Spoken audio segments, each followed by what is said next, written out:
الحمدللہ کفا وسلام علی عبادہ الذین اصطفیٰ اما بعد فقد قال اللہ تبارک و تعالی وَإِذْ يَمْكُرُ بِكَ الَّذِينَ كَفَرُوا لِيُثْبِتُوكَ أَوْ يَقْتُلُوكَ أَوْ يُخْرِجُوكَ وَيَمْكُرُونَ وَيَمْكُرُ اللَّهُ وَاللَّهُ خَيْرُ الْمَاكِرِينَ۔ حضرات اکابر علماء کرام، اسٹیج پر تشریف فرما ہم سب کے سرپرست حضرت شیخ الاسلام رحمۃ اللہ علیہ کے شاگرد حضرت مولانا حبیب الرحمن صاحب قاسمی مدد اللہ العالی، اسی طریقے سے جمعیت علماء مراٹھواڑہ کے جنرل سیکرٹری حضرت خطب دکن رحمۃ اللہ علیہ کے صاحبزادے حضرت مولانا قاری شمس الحق صاحب، اور میرے ساتھ تشریف فرما جمعیت علماء مہاراشٹر لیگل سیل کے سیکرٹری، جن کی مستقل جد و جہد قربانی سے ملک میں 170 بم بلاسٹ کے مقدمات کی پیروی 14 اسٹیٹ کے اندر کر رہے ہیں، ایسے ایڈوکیٹ پٹھان تہور خان صاحب۔ سب سے پہلے میں جمعیت علماء بیدر ضلع کو مبارکباد پیش کرتا ہوں کہ انہوں نے آج ایک تربیتی پروگرام منعقد کیا۔ آپ حضرات ذرا دور دور ٹیکے سے ہیں، آپ آگے آ جائیے، اور جو ساتھی پیچھے ہیں وہ بھی آگے آ جائیے۔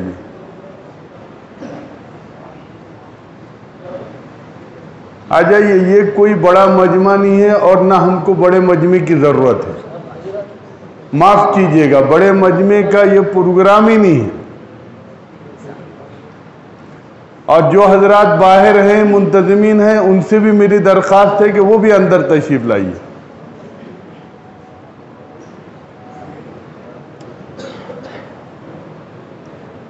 آ جائیے، اگر کوئی شرعی عذر نہیں ہے تو آپ حضرات بھی پیچھے سے آگے سرک جائیے۔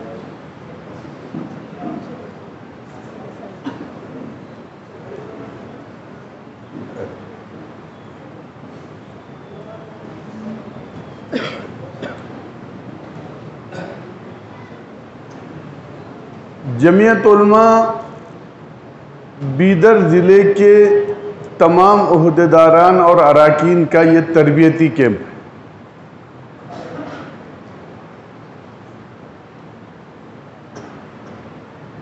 تربیتی کیمپ کیوں کیا جاتا ہے؟ ضرورت کیا ہے؟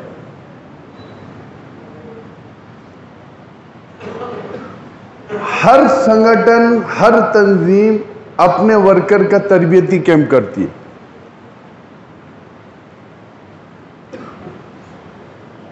اور تربیتی کیمپ کا بنیادی مقصد کیا ہے؟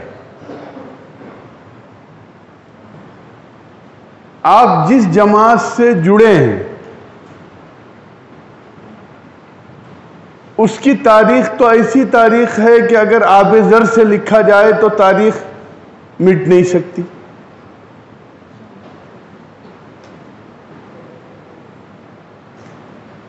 آزادی سے پہلے جمعیت علماء کی الگ تاریخ تھی، اور آزادی کے بعد جمعیت علماء کی الگ تاریخ ہے۔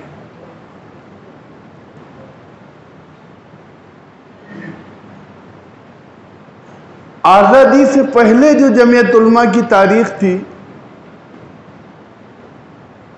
اگر اس تاریخ کو شمار کرنا پڑے گا تو آپ کو 1601 سے دیکھنا پڑے گا، جب ملک کے حکمراں سراج الدولہ تھے۔ آج اس ٹاپک پر بات نہیں کروں گا۔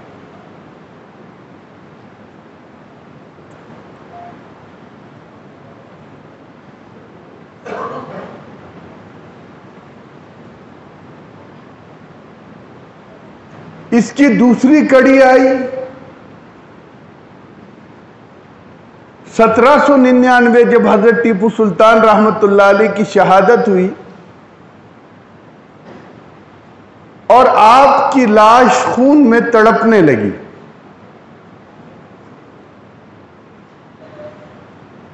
انگریز جنرل لارڈ ہارسن آپ کے لاش کے قریب گیا اس کی یہ ہمت نہیں ہو رہی تھی اور وہ یہ ڈکلیئر نہیں کر سک رہا تھا کہ ٹیپو سلطان دنیا سے جا چکے ہیں رحمت اللہ علیہ۔ جب اس کو یہ یقین ہو گیا کہ حضرت ٹیپو سلطان رحمت اللہ علیہ دنیا سے چلے گئے تو اس نے 3 اعلانات کیے۔ نمبر 1 خلقت خدا کی، نمبر 2 حکم کمپنی بہادر کا، نمبر 3 ملک بادشاہ سلامت۔ یہ دوسری تاریخ ہو گئی، اس پہ بھی نہیں بات کروں۔ اس کی تیسری تاریخ تھی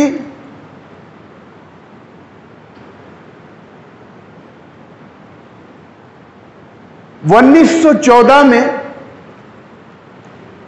حضرت شیخ الہند رحمت اللہ علیہ نے اپنے تمام شاگردوں کو جمع کیا۔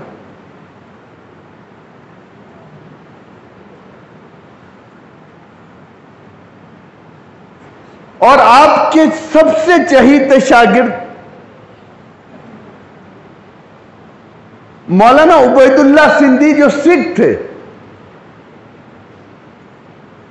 ان سے کہا کہ آپ کو افغانستان جانا ہے۔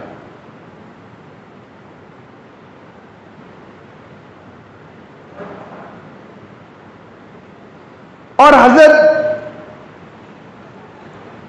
شیخ الہند رحمت اللہ علیہ نے ایک خط مولانا ابوالکلام آزاد رحمت اللہ علیہ کے نام پر لکھ دیا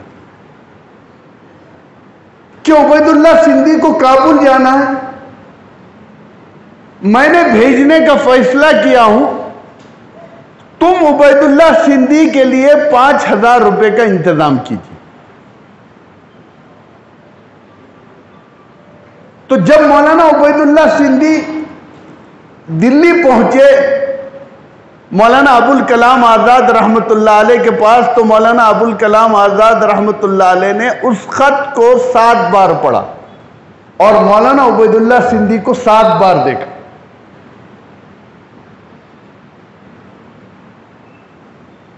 مسلمانوں کی قسم پرسی کا یہ عالم تھا کہ مولانا ابوالکلام آزاد رحمت اللہ علیہ کے پاس 5000 روپے نہیں تھے، معاف کیجیے گا۔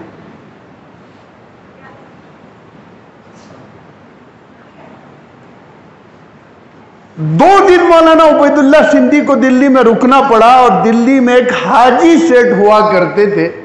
مولانا ابوالکلام آزاد رحمت اللہ علیہ نے حاجی سیٹ سے 5000 روپے قرض لیے اور مولانا عبید اللہ سندھی کو دیے۔ مولانا عبید اللہ سندھی کابل کے لیے نکل گئے، وہ بھی تفصیل میں آج نہیں جاؤں گا۔ آپ جمعیت علماء کے خدام ہیں، آپ جمعیت علماء سے جڑے کیوں ہیں؟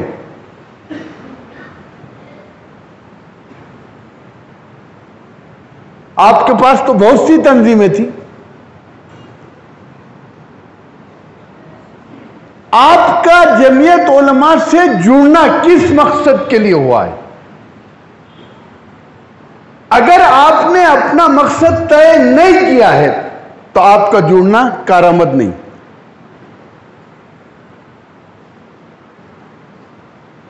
اور آپ نے طے کیا ہے کہ ہمارے جڑنے کا مقصد یہ ہے،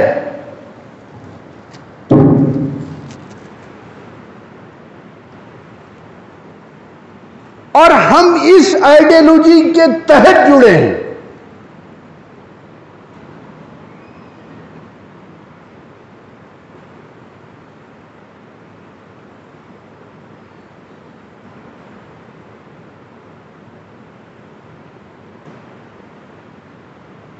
یہ اگر آپ نے طے کر لیا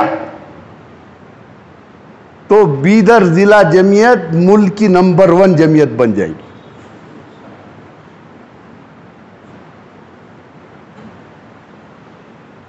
آپ جماعت کے لیے ریڑھ کی ہڈی کی حیثیت رکھتے ہیں، آپ کے بغیر جماعت جماعت نہیں ہے۔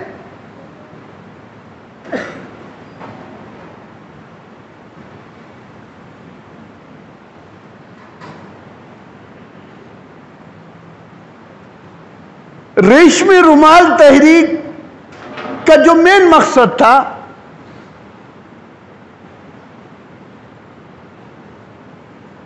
اس کا راز فاش ہوا 1916 میں.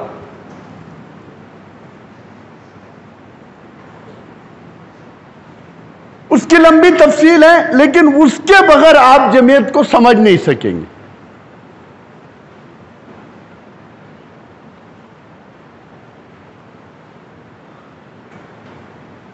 حضرت شیخ الہند رحمت اللہ علیہ نے کابل پہنچ کر ایک جلا وطن حکومت قائم کی. کابل کس کا ملک ہے؟ عیسائیوں کا.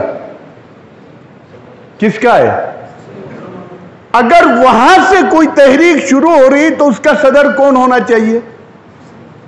کون ہونا چاہیے؟ یہ تربیتی کیمپ ہے، آپ جواب دیجئے مجھے، کون ہونا چاہیے؟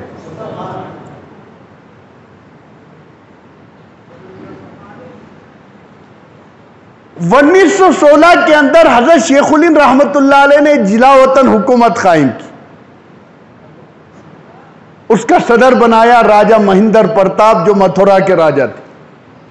وزیر خارجہ مولانا برکت اللہ بھوپالی، وزیر اعظم مولانا عبید اللہ سندھی. اس کی لمبی تفصیل ہے، اس کا راز فاش ہو گیا. اور حضرت شیخ الہند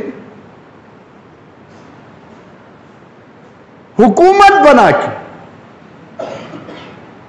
یہ سمجھ لیجئے میری بات، کہ اگر اس ملک میں ہم حکومت قائم کر رہے ہیں تو ہماری نیت پہ شک کرنے والوں کے لیے یہ ایک مثال ہے کہ اس وقت بھی ہم نے راجہ مہندر پرتاپ کو صدر بنایا. حضرت شیخ الہند رحمت اللہ علیہ کابل سے نکلے اور جو دستاویز انہوں نے اپنے شاگرد رشید سر عبد الرحیم کے ہاتھ میں دیے تھے، وہ دستاویز جہاں پہنچنا تھے اس کے بجائے وہ انگریز کے پاس پہنچ گئے. پہنچنے سے پہلے وہ حضرت شیخ الہند کے گرفتاری کا وارنٹ نکل گیا. آپ مکہ معظمہ آئے تو مکہ معظمہ میں آپ کی گرفتاری کا وارنٹ تھا.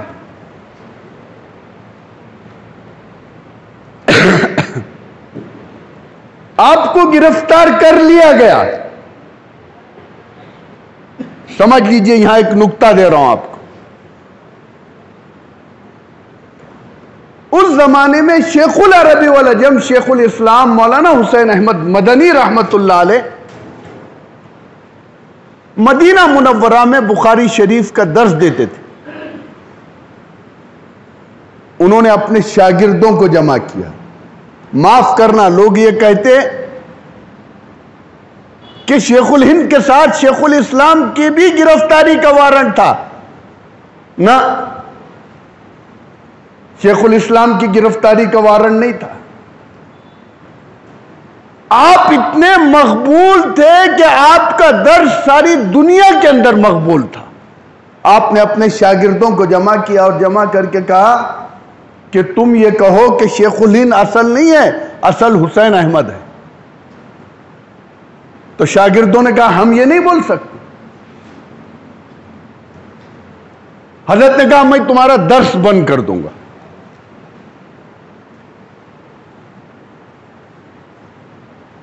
دو دن یہ سلسلہ چلا. حضرت نے پھر شاگرد جمع ہوئے، حضرت ہم کیسے آپ کا نام لے سکتے؟ تو کہا تم جاؤ اور شریف مکہ سے کہو کہ حسین احمد اصل ہے. شریف مکہ نے کہا یہ میری کیسی جرت ہے کہ حرم کے شیخ کو کا میں یہ کہوں کہ یہ اصل ہے؟ وہ بھی انکار کرنے لگا. تو حضرت نے کہا بات سن لو، میرے استاد بوڑھے ہیں، 75 سال عمر ہے، اس بڑھاپے کے اندر ان کی خدمت کون کرے گا؟ اس لیے تم میرا نام لو. شاگردوں نے نام لیا. حضرت شیخ الاسلام رحمت اللہ علیہ گرفتار ہوئے اور مالٹا چلے گئے. مالٹا میں روزانہ ان کی برادران وطن سے عصر کے بعد میٹنگ ہوتی اور ملک کے حالات کے اوپر گفتگو ہوتی. اس کی لمبی تفصیل ہے، وہ بھی میں نہیں بتاؤں گا. مجھے اصل مقصد کی طرف آنا ہے. اسی زمانے میں حضرت شیخ الہند رحمت اللہ علیہ نے کہا کہ میں عمر کے آخری حصے میں چل رہا ہوں، میری یہ خواہش ہے کہ کوئی ایک منظم جماعت قائم کی جائے. آپ مالٹا میں تھے، حضرت کا پیغام ہندوستان آیا تو یہاں جو اکابرین تھے، مفتی اعظم مفتی کفایت اللہ صاحب وغیرہ بڑے لوگ، انہوں نے حضرت کے خط کو پڑھا اور پڑھ کر جماعت قائم کرنے کی تیاری ہوئی.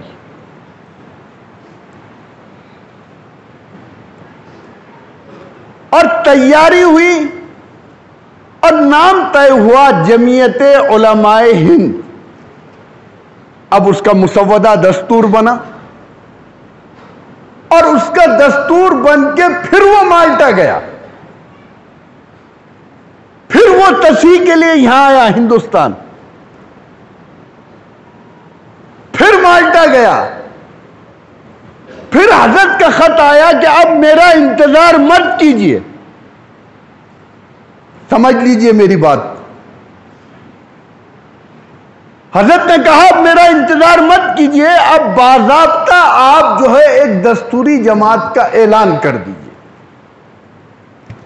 مجھے کتنی دیر بولنا ہے؟ ٹائم؟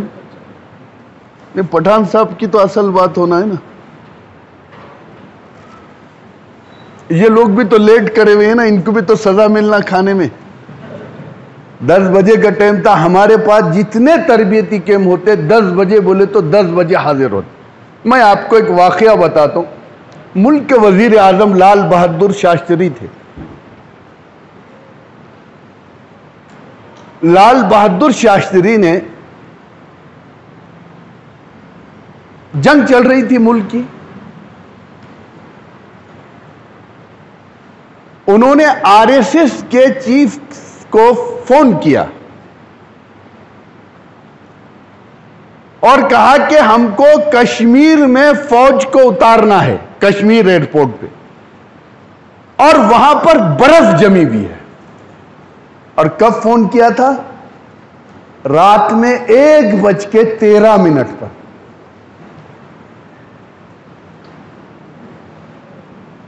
تو آر ایس ایس کے سربراہ نے کہا،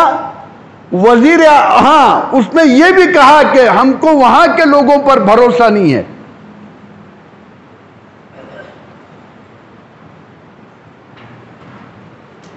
تو آر ایس ایس کے سربراہ نے ان کو جواب دیا کہ آپ مجھے آدھے گھنٹے کا ٹائم دیجئے، آدھے گھنٹے میں ہم آپ کو جواب دے رہے ہیں. آدھے گھنٹے میں کشمیر ایئرپورٹ پر 700 ورکر پہنچے اور انہوں نے برف نکال دی.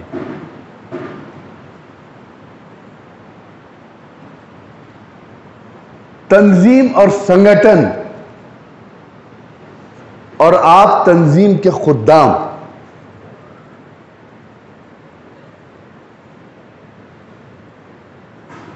انیس میں اس کا پہلا اجلاس ہوا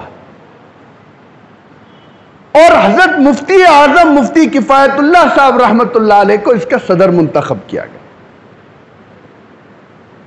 آپ صدر بن گئے. حضرت شیخ الہند مالٹا میں ہی ہیں، شیخ الاسلام مالٹا میں ہیں، اور مفتی کفایت اللہ صاحب صدر بن گئے.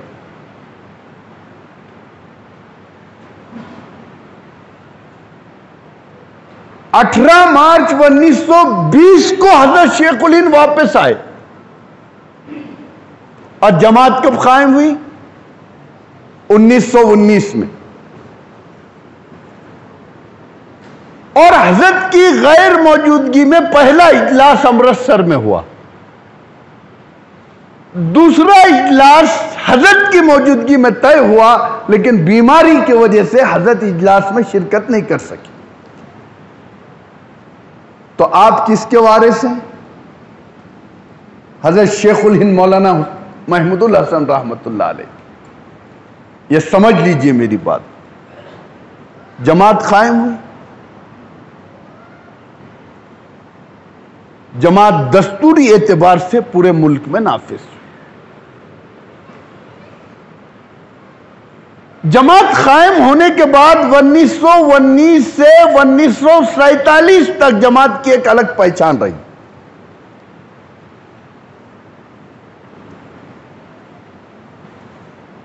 دو لاکھ مسلمانوں کو انگریز نے تخت دار پہ چڑھایا ہے. 2 لاکھ، جس میں 51,000 علماء کرام تھے. اور علماء کی پہچان کیا بتائی جاتی تھی کہ جس کے سر پہ ٹوپی ہو، جس کے چہرے پہ داڑھی ہو، جس کے جسم پہ جھپا ہو، اس کو عالم اس کی پہچان تھی کہ یہ مولوی ہے، بس اس کو لے جاؤ اور پھانسی کے پھندے پہ چڑھا دو.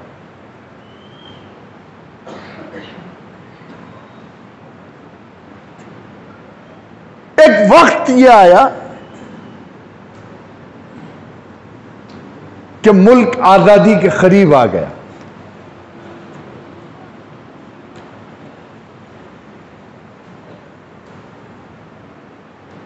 ملک جب آزادی کے قریب آیا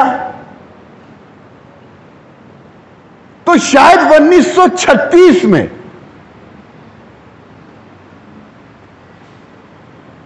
سوامی وویکانند جیل سے اچانک رہا ہوئے.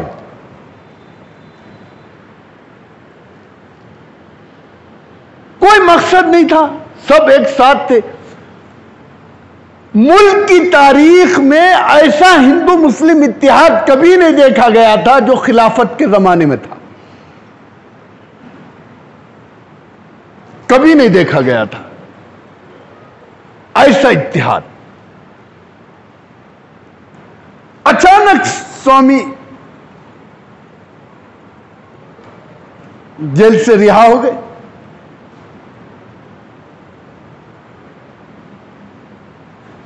اور رہا ہو کر انہوں نے یہ نعرہ لگانا شروع کر دیا کہ مسلمان اور ان کے پروج ہندو ہیں، اس لیے جب تک مسلمان اصل دھرم پہ نہ آئے اس وقت تک جنگ آزادی نہیں لڑیں گے.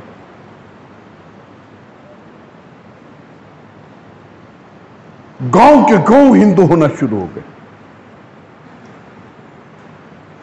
یہ جو دینی تعلیمی بورڈ جمعیت علماء کا بنا، یہ تعلیم الاسلام کا حصے دینی تعلیم کے رسالے یہ 1936 میں بنے. علماء پورے کے پورے میدان میں نکل گئے. مولانا شمس الدین افغانی رحمت اللہ علیہ میوات کے دورے پر نکلے تو مسلمانوں نے چوٹیاں چھوڑی ہوئی تھی. انہوں نے چوٹیاں کاٹ کے ان کے چوٹیاں ایک بڑے تھیلے میں بھرے اور اس وقت کے دارالعلوم کے محترم حکیم الاسلام حضرت مولانا قاری طیب صاحب رحمت اللہ علیہ کے پاس بھیجا اور یہ کہا کہ اتنے لوگوں کو میں نے ارتداد سے بچایا ہوں.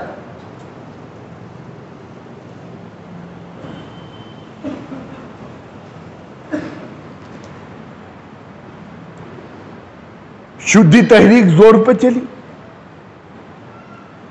ہمارے سارے جو خلافت کے زمانے میں جو ہندو مسلم اتحاد قائم ہو گیا تھا انگریزوں کے خلاف لڑنے میں، چند دن نہیں لگ رہے کہ وہ بکھر گیا پورا کا پورا. حضرت شیخ الاسلام رحمت اللہ علیہ ایک دیہات کے اندر پہنچے. پورا کا پورا دیہات مرتد ہو چکا تھا. حضرت نے ان کو بہت سمجھایا، نہیں مان لگے.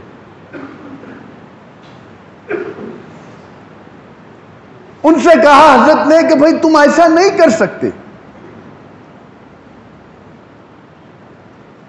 آخر میں حضرت نے ایک سوال کیا، اچھا یہ بتاؤ تمہاری ختنہ ہوئی ہے کیا؟ تو انہوں نے بولے ہاں ختنہ ہوئی. ختنہ ہوئے ہوا آدمی تو مذہب بدل ہی نہیں سکتا. تو وہ بات ان کے سمجھ میں آئی، سب کے سب مسلمان ہو گئے. سمجھ رہے میری بات کو؟ یہ شدی تحریک زور پکڑی، اس کے بعد ملک کے حالات چینج ہونا شروع۔ ایک ہی وقت میں ہمارے اکابرین اس تحریک کا مقابلہ کرتے،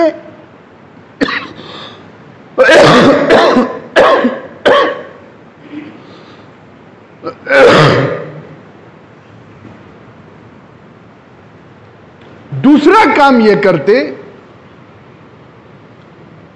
کہ ملک کی آزادی کے لیے جدوجہد کرتے۔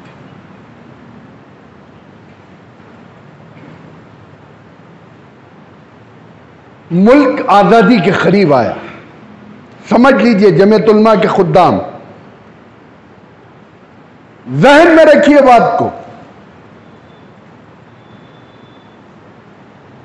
ملک آزادی کے قریب آ گیا، اچانک فتنہ کھڑا ہوا تقسیم کا۔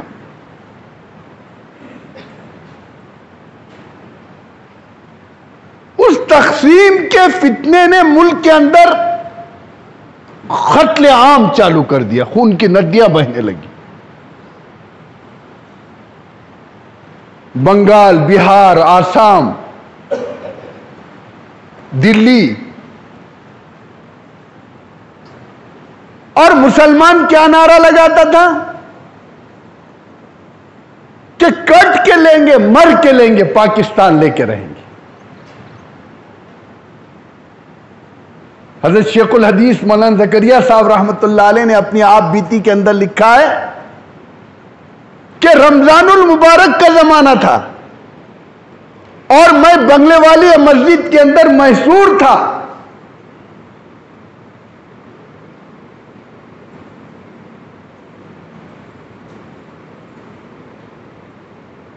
ہم نے جناح صاحب کو خط لکھا کہ اگر آپ کو ملک لینا ہے لے لیجئے، یہ نعرہ مت لگائیے، آخری اشرہ چل رہا ہے کہ کٹ کے لیں گے، مر کے لیں گے، پاکستان لے کے رہیں گے، یہ نعرہ مت لگائیے۔ ملک تقسیم ہوا، شب قدر کی رات تھی، معاف کیجئے گا،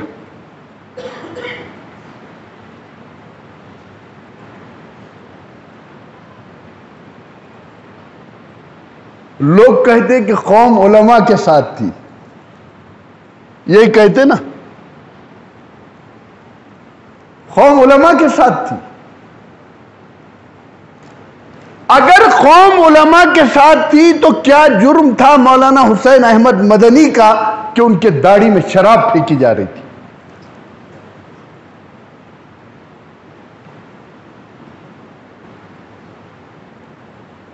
ایک ہی ٹرین میں مولانا حسین احمد مدنی اور ایک ہی ٹرین میں جناح صاحب اگر سفر کر رہے ہیں تو جناح صاحب کو پھول کا ہار ڈالا جاتا اور مولانا حسین احمد مدنی پر پتھر برسائے جاتے۔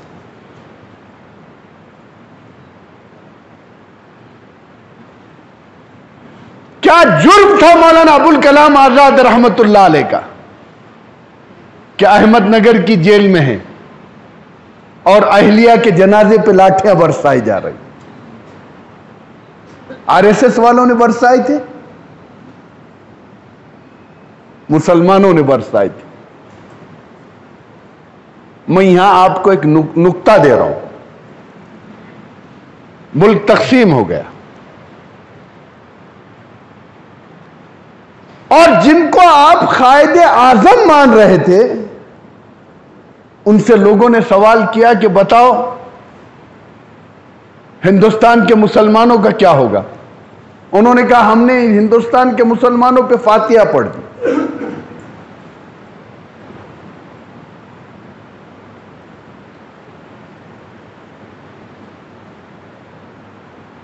حضرت شیخ الحدیث مولانا زکریا صاحب رحمت اللہ علیہ لکھتے ہیں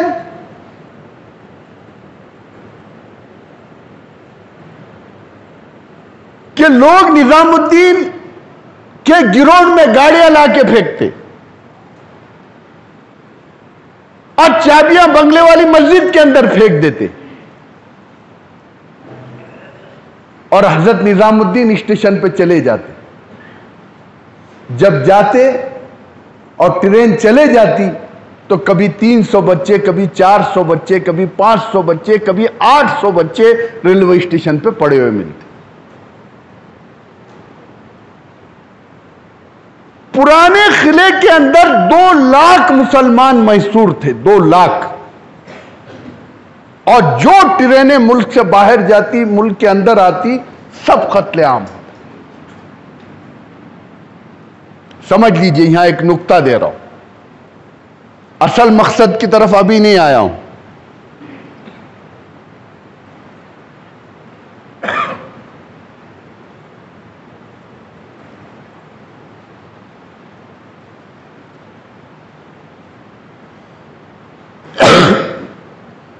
جس دن تقسیم کے معاہدے پر دستخط ہونے والی تھی،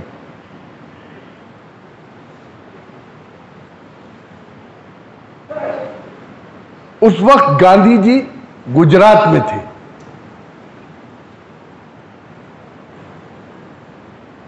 اور یہ بھنک دلی کے اندر چل رہی تھی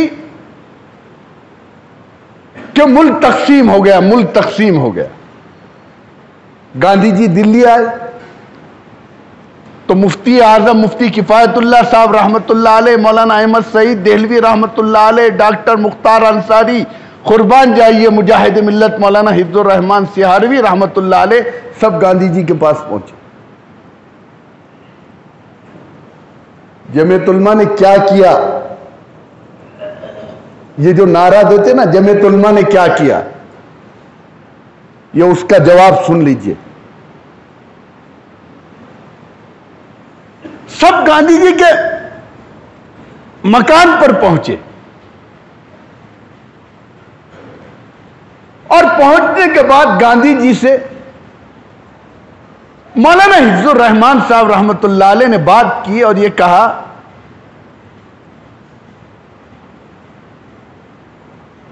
کہ ہم نے اس لیے آزادی کی لڑائی لڑی تھی کہ ملک تقسیم ہو جائے. سمجھ لیجئے میری بات کو،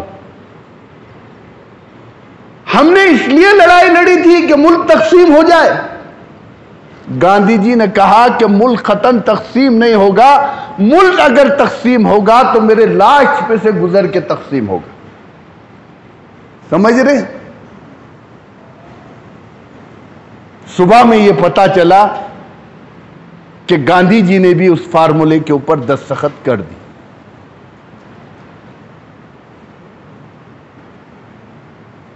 مولانا حفظ الرحمان صاحب رحمت اللہ علیہ کو اس لیے مجاہد ملت کہتے تھے کہ وہ گاندھی جی اور پنڈت نہرو سے ڈٹ گئے.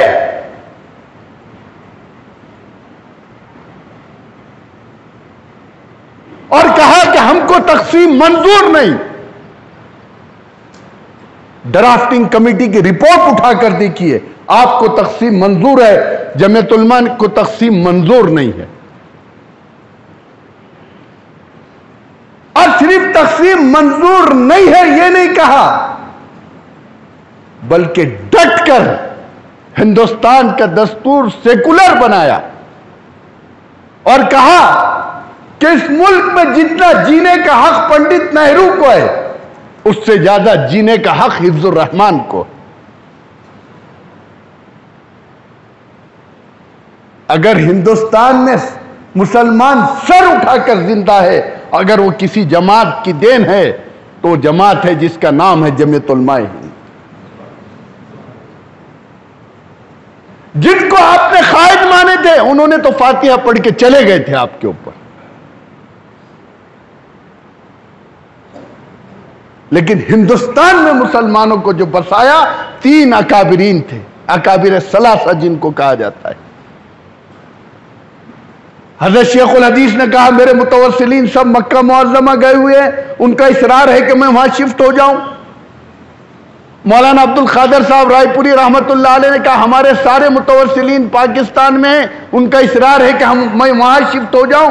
حضرت مدنی رحمت اللہ علیہ نے زور سے آہ کھینچی اور کہا تم کو جو کرنا ہے کر لو، میرا بھائی مدینے کا گورنر ہے، محمود اس کا نام ہے، اس کا ٹیلی فون آیا تھا، اس نے یہ کہا کہ اسپیشل پلین بھیجتا ہوں، آپ پورے خاندان کو لے کر مدینہ منورہ شفٹ ہو جائیے۔ میں نے انکار کیا تو اس نے یہ کہا کہ آپ یہاں آئیں گے تو آپ صلی اللہ علیہ وسلم کے قریب ہوں گے۔ میں نے کہا کہ میں یہاں سے بھی آپ صلی اللہ علیہ وسلم کے قریب ہوں۔ یہ کہہ کر حضرت شیخ الاسلام رحمت اللہ علیہ نے حضرت شیخ زکریا اور مولانا عبد القادر صاحب رائے پوری رحمت اللہ علیہ کی طرف مخاطب ہوئے اور کہا تم کو جو کرنا ہے کر لو، میں نے یہ فیصلہ کیا ہوں اس مظلوم اور مجبور قوم کو چھوڑ کر نہیں جاؤں گا، یہی جیوں گا اور یہی مروں گا۔ یہ کہنا ہی تھا، میں نہیں کہہ رہا ہوں، حضرت شیخ زکریا اپنی آپ بیتی میں کہہ رہے، یہ کہنا ہی تھا کہ ہم نے ہڑ بڑھا کر کہا کہ حضرت جو آپ کا فیصلہ ہے وہ ہمارا فیصلہ ہے، جو آپ کا فیصلہ ہے وہ ہمارا فیصلہ ہے۔ اس کے اوپر مفکر اسلام حضرت مولانا ابو الحسن علی ندوی رحمت اللہ علیہ نے دیباچہ لکھتے ہوئے لکھا ہے کہ ہندوستان میں جتنے مدارس بنیں گے، جتنے مساجد قائم ہوں گی، جتنی تحریکات چلے گی، جتنے دعوت اور تبلیغ کے کام ہوگے، اس کا ثواب سب سے پہلے اگر کسی کی خدمت میں جائے گا تو وہ شیخ العربی والعجم شیخ الاسلام مولانا حسین احمد مدنی رحمت اللہ علیہ کی خدمت میں جائے گا۔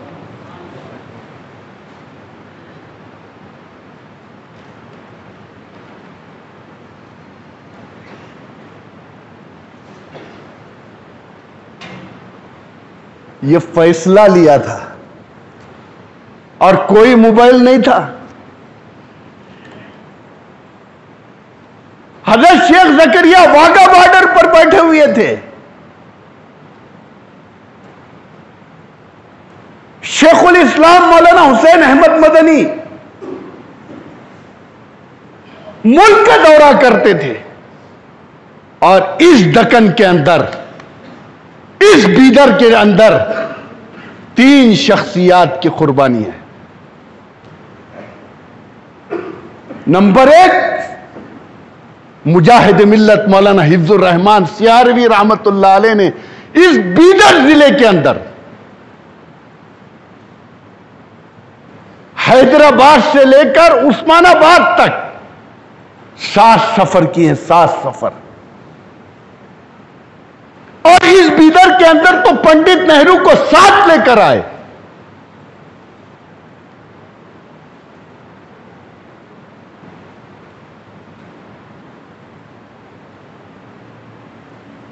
صرف فیصلہ نہیں لیا تھا، مسلمانوں کو سر اٹھا کر جینے کی طاقت بھی دی تھی۔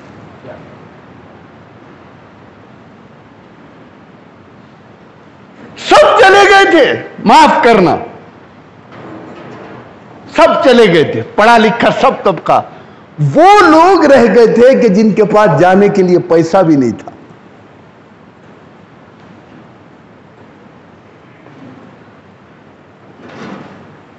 '48 میں سقوط حیدرآباد ہوا،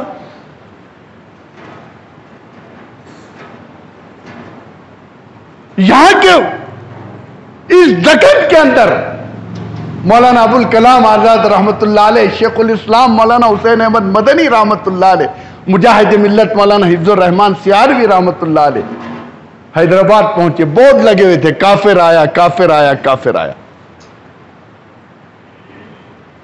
ایک شخصیت تھی مولانا عبداللہ شاہ صاحب رحمت اللہ علیہ، جو ایئرپورٹ پہ حضرت کو لینے کے لیے پہنچے تھے۔ حضرت نے مکہ مسجد میں تقریر کی،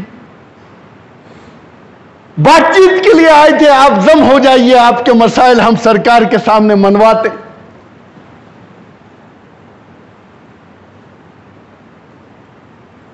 حضرت نے مکہ مسجد میں تقریر کی اور کہا کہ میں ایئرپورٹ پر اترا تو بورڈ دیکھا، کافر آیا، کافر آیا، کافر آیا۔ آپ لوگ گواہ رہنا، لا الہ الا اللہ محمد الرسول اللہ۔ اب تو میں مسلمان ہو گیا۔ یعنی اتنے ظلم سہنے کے باوجود پھر جمعیت جمعیت علماء کے اکابرین اسی مضبوطی کے ساتھ کھڑے ہوئے اور کہا کہ اس ملک میں جتنا جینے کا حق پنڈت نہرو کو ہے اس سے زیادہ آپ کو ہے. تو اب آپ جمعیت علماء کے خدام ہیں، ہے یا نہیں ہے؟ یا نہیں ہے؟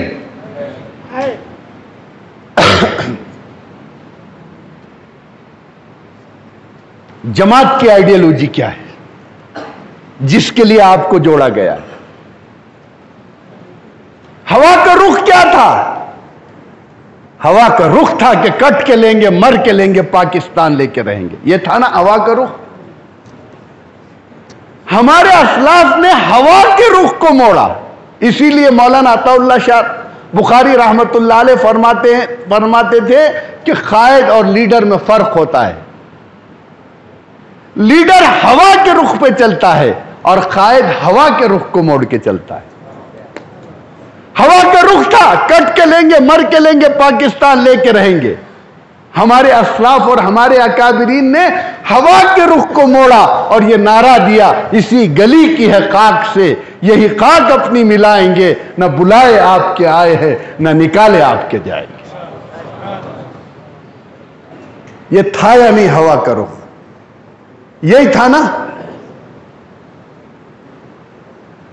اب آپ جمعیت علماء کے خدام ہیں، ہے یا نہیں ہے؟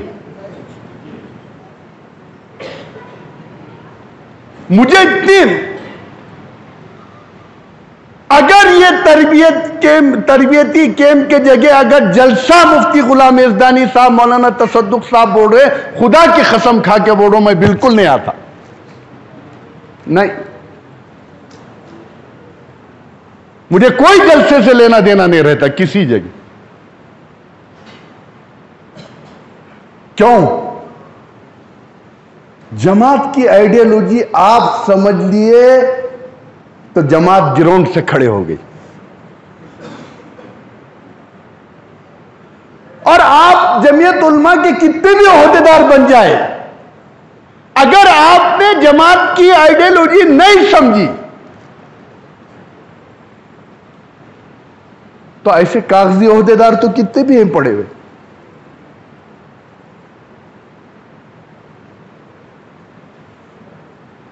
تو اب کیا کیا صاف ہوا کہ اس ملک میں آپ نمبر 2 کے شہری نہیں ہیں.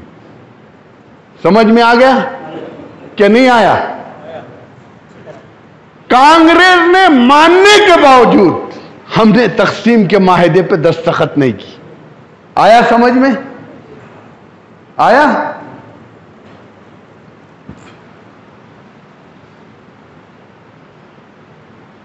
نمبر 3 چیز کہ آپ جمعیت علماء کے خدام ہیں، ہے نا؟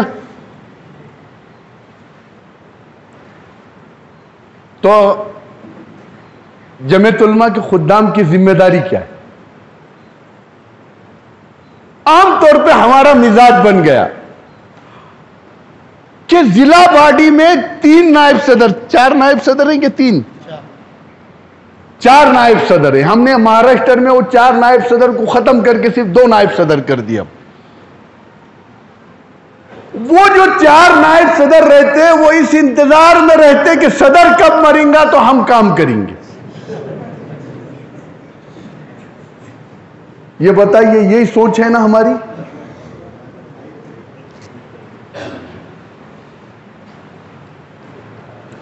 جنرل سیکرٹری کے ساتھ کتنے سیکرٹری رہتے؟ کتنے رہتے؟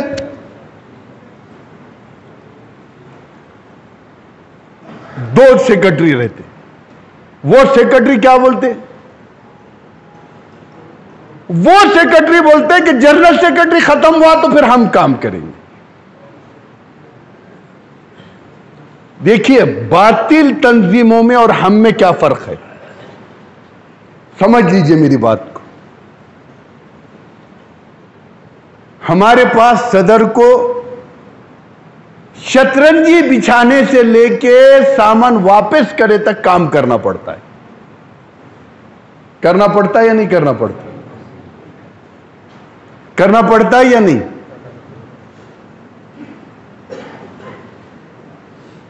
اور دوسرے تنظیموں کا کیا ہے؟ صدر صرف پالیسی بناتا،